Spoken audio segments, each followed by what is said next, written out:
Hello दोस्तों, जय हिंद। मैं हूं रामनारायण कुशवाहा। आपका स्वागत है हमारे YouTube channel R K tech and trick में। दोस्तों, आज हम बात करने वाले हैं रेलवे ग्रुप डी की। अब दोस्तों, रेलवे ग्रुप डी की जो कि हमारे कई सारे साथी इसकी तैयारी में लगे हुए हैं और अभी इसकी फाइनली वैकेंसी आ चुकी है। अब दोस्तों, रेलवे ग्रुप डी 2025 की जो इसकी भर्ती है, इसकी संपूर्ण जानकारी या फुल डिटेल्स अभी हम समझने वाले हैं। तो इसमें दोस्तों सबसे पहले हम समझेंगे कि इसमें पद कितने होने वाले हैं या कितनी पोस्ट पे वैकेंसी आई है। उसके बाद अ, आपकी जो एज कितनी होनी चाहिए, एज का क्राइटेरिया कितना कितना दिया हुआ है, ये कितना मांगा गया है। इसके बाद आपकी जो क्वालिफिकेशंस है वो क्वालिफिकेशन क्या है। साथ ही इसमें आप देखेंगे कि इसका जो सिलेबस होता है या जो इसका एग्ज़ाम पैटर्न होता है वो कितना या क्या क्या होता है। जैसे आप अभी यहाँ पे देखेंगे कि जो इसका एग्ज़ाम पैटर्न है, एग्ज़ाम पैटर्न क्या होता है या क्या कैसे क्वेश्चंस आते हैं, कहाँ कहाँ से क्वेश्चन आते हैं। उसके बाद में कौन कौन से टॉपिक से कितने कितने क्वेश्चंस आते हैं। साथ ही इसके बाद इसमें एक फिजिकल भी होता है। तो ये फिजिकल जो होता है, इस फिजिकल में और क्या क्या चीज़ें होती है या फिजिकल में क्या क्या एक्टिविटी को क्वालिफाई करना होता है। तो ये सारी चीज़ों को हम डिस्कस करने वाले हैं। और ये जो वैकेंसी आई है, इस वैकेंसी की जो इसके जो नोटिस वगैरह आया है उसको भी हम फुल डिस्कशन करने वाले हैं। साथ ही दोस्तों, वैकेंसी आई है, इसके लिए दोस्तों अभी इसका सिर्फ शॉर्ट नोटिस जारी हुआ है। तो अभी दोस्तों शॉर्ट नोटिस जारी हुआ है। इसके जो एडवर्टाइजमेंट होता है या इसका जो फुल विज्ञापन होता है, जिसमें सारी चीज़ें क्लियर क्लियर हो जाती है, तो वो अभी जारी नहीं किया गया है। लेकिन दोस्तों, जो इसका शॉर्ट नोटिस है, उस शॉर्ट नोटिस में जो जो चीज़ें दी हुई है उसके अकॉर्डिंग हम सारी चीज़ें आपको अभी बताने वाले हैं। तो सबसे पहले दोस्तों हम समझते हैं कि रेलवे ग्रुप डी की जो ए टू जेड चीज़ें हैं या क्या क्या चीज़ें इन्होंने अभी मांगी है। तो सबसे पहले हम देखेंगे कि रेलवे ग्रुप डी का जो ऑफिशियल नोटिफिकेशन था या शॉर्ट नोटिस था, वो गवर्नमेंट ऑफ इंडिया की तरफ से जारी किया गया था। और उसके बाद दोस्तों, रेलवे ग्रुप डी की जो 2025 की वैकेंसी है रेलवे ग्रुप डी की, इसमें दोस्तों आपको 32,000 प्लस वैकेंसी देखने को मिलेगी, क्योंकि अब 32,000 वैकेंसी इसमें आई है। अब 32,000 से अगर एक्यूरेट देखें तो 32,438 पोस्ट के लिए वैकेंसी इस बार आई हुई है। 32,438 पोस्ट पे यहाँ पे भर्ती होने वाली है इस बार। इसके बाद दोस्तों, इसमें जो सेकेंड चीज़ है वो क्वालिफिकेशन। जैसे क्वालिफिकेशंस पे अभी कुछ दिन पहले एक और नोटिस या एक लेटर बहुत ज़्यादा वायरल हुआ था। और उस लेटर में यह था कि जो 10th है और एक ITI है।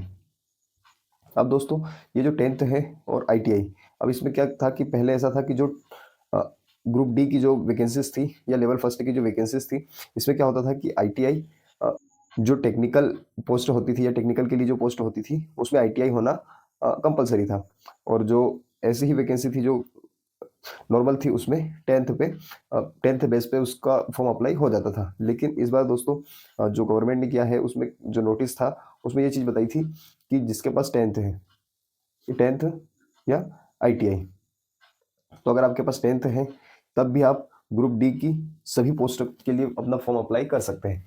साथ ही दोस्तों, ये जो ITI है, ITI वाले भी कर सकते हैं। तो इस टाइप से अभी इसमें अपडेट आई थी। और ये जो जिन्होंने सिर्फ 10th पास की है उनके लिए बहुत अच्छी गुड न्यूज़ भी थी। तो अभी इस पे जो क्लियर होने वाला है वो उसका जो एडवर्टाइजमेंट आएगा या उसका जो विज्ञापन जारी किया जाएगा, तो उस एडवर्टाइजमेंट में सारी चीज़ें आपकी क्लियर हो जाएगी। और अभी जो है चांसेस या अभी तक की जो अपडेट है उसमें यही है कि आपका जो भी साथी या जो भी कैंडिडेट 10th पास हैं उनके लिए ये वैकेंसी है। और 10th पास वाले जितने भी कैंडिडेट हैं वो ग्रुप डी की सभी पोस्ट के लिए अपना फॉर्म अप्लाई कर सकते हैं। तीसरी चीज़ देखेंगे दोस्तों इसमें जो कि एज है। जो कि इसमें एज हमेशा से जो होती है 18 से लेके 38 तक। अब वो अलग अलग पोस्ट के लिए अलग अलग एज मांगी जाती है या अलग अलग एज का क्राइटेरिया रखा हुआ है। अब वो जब फुल उसका नोटिस आएगा या फुल विज्ञापन उसका जारी किया जाएगा, उसमें हम समझ लेंगे कि कौन सी पोस्ट के लिए कितनी एज मांगी गई है। इसके बाद नेक्स्ट चीज़ में हम देखेंगे कि जो ग्रुप डी के फॉर्म हैं वो फॉर्म कब से अप्लाई हो रहे हैं। तो इसके जो फॉर्म अप्लाई होने स्टार्ट होंगे वो है दोस्तों, उसकी जो डेट है वो है 23 जनवरी। 23 जनवरी से इसके फॉर्म अप्लाई होना स्टार्ट हो जाएंगे, 23 जनवरी 2025 से। और ये फॉर्म कब तक अप्लाई होंगे, तो ये होंगे दोस्तों आपके 22 फरवरी।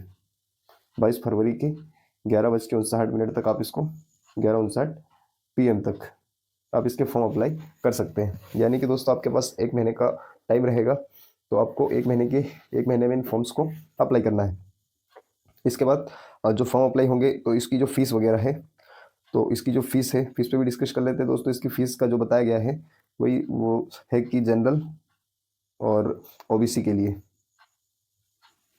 ये दो कैटेगरी के लिए यहाँ पे 500 रुपये फीस रखी गई है।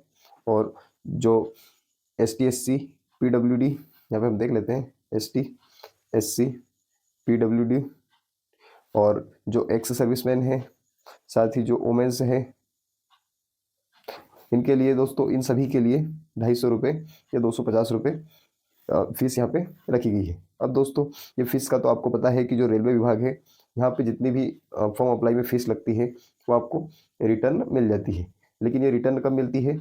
जब आप एग्ज़ाम में बैठते हो और एग्ज़ाम में बैठने के बाद जब आपका वहाँ पे थंब वगैरह लगता है, तो आपकी जो अकाउंट की डिटेल्स वगैरह होती है या आपकी मांगी जाती है, उसमें आपकी जो फीस होती है या जो आप फीस यहाँ पे करते हो, वो फीस आपकी रिटर्न हो जाती है। और जो भी साथी या जो भी कैंडिडेट एग्जाम में नहीं बैठते हैं, उनकी फीस रिटर्न नहीं होती है। तो इस टाइप से दोस्तों यहाँ पे आपकी जो भी फीस होती है 500 रुपये 250 रुपये, तो आपकी फीस रिटर्न हो जाती है। तो इस टाइप से दोस्तों, अब इसमें तीसरी चीज़ कि इसकी एग्ज़ाम कब होगी, जो कि हमारे लिए मेन इंपॉर्टेंट है। तो इसकी एग्ज़ाम की जो मंथ बताया गया है वो है दोस्तों जून का। अभी आप देखेंगे कि जून के लिए 6 महीने का समय है। अभी इसका नोटिस या नोटिफिकेशन आ गया है। अब ये 6 महीने के लिए आपके पास समय है और इन 6 महीने में आपको इतनी मेहनत करनी है कि आप इन 6 महीने में अपनी एक पोस्ट कंफर्म कर लें, क्योंकि दोस्तों 6 महीने का टाइम पर्याप्त है। और अभी आप अगर कमेंट करेंगे तो हम आपको इसका टॉपिक वाइज सिलेबस होता है, जो भी इसके एग्ज़ाम में टॉपिक्स आते हैं उन टॉपिक वाइज एक सिलेबस लेके आ जाएंगे, ताकि आप उन टॉपिक को पढ़ के और अपना सिलेक्शन कंफर्म कर सकते हैं। साथ ही दोस्तों, उन टॉपिक वाइज सिलेबस के अलावा भी अगर आपको लगे कि इसमें और भी कोई इन्फॉर्मेशन है तो आप हमें कमेंट करके पूछ सकते हैं, या फिर पर्सनली भी किसी प्रकार की कोई जानकारी चाहिए तो आप हमें इंस्टाग्राम पे मैसेज कर सकते हैं। इंस्टाग्राम की लिंक भी आपको इस वीडियो के डिस्क्रिप्शन में मिल जाएगी। इसके बाद दोस्तों हम बात करने वाले हैं, जब आपका एग्ज़ाम होता है तो एग्ज़ाम का जो पैटर्न होता है, अब उस पैटर्न में क्या होता है कि यहाँ पे 4 चीज़ें होती है। सबसे पहले होता है मैथ्स। अब दोस्तों आपकी जो एग्ज़ाम होती है, एग्ज़ाम का जो सिलेबस होता है उसमें आपके 25 क्वेश्चन होते हैं मैथ्स के। सेकंड पे होते हैं दोस्तों साइंस, यहाँ पे साइंस के भी 25 क्वेश्चन होते हैं। थर्ड पे होता है दोस्तों रीजनिंग के आपके 30 क्वेश्चन होते हैं। और जीके जीएस और करंट अफेयर्स वगैरह, इनके होते हैं दोस्तों करंट अफेयर्स, इनके होते हैं 20 क्वेश्चन। यानी कि आप देखेंगे 25 और 25 50, 50 और 30 80 और 20 100, यानी कि 100 प्रश्न होते हैं और एक प्रश्न 1 नंबर का होता है। तो टोटल 100 प्रश्न के लिए 100 प्रश्न 100 नंबर के होते हैं, एक प्रश्न 1 नंबर का। अब ये 100 प्रश्न करने के लिए आपके पास 90 मिनट का समय होता है। इन 90 मिनट में आपको इन 100 क्वेश्चंस को करना है और 100 नंबर के लिए ये होते हैं। तो इस टाइप से दोस्तों आपके पास मात्र 90 मिनट यानी कि 1.5 घंटे का टाइम रहता है। 1.5 घंटे में आपको 100 क्वेश्चंस करने रहते हैं। तो कोई बड़ी चीज़ नहीं है दोस्तों। और इसके बाद इन जो भी सब्जेक्ट है, इन सब्जेक्ट के लिए आपको भी बताया कि अगर आप कमेंट करेंगे तो आपको टॉपिक वाइज सिलेबस भी हम बता देंगे कि कौन कौन से टॉपिक से इसमें क्वेश्चंस बनते हैं या बनने की पूरी संभावनाएं होती है। अब दोस्तों जब आपकी एग्ज़ाम वगैरह हो जाती है, एग्ज़ाम क्वालिफाई कर लेते हो, तो इसके बाद इसमें होता है फिजिकल।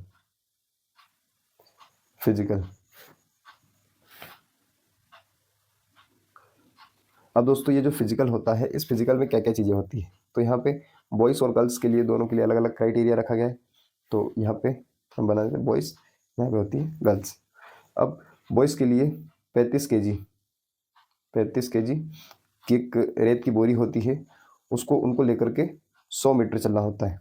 कि 35 kg की रेत की बोरी होती है, उसको 100 मीटर लेके चलना होता है। इसके लिए टाइमिंग इनके पास होता है 2 मिनट का।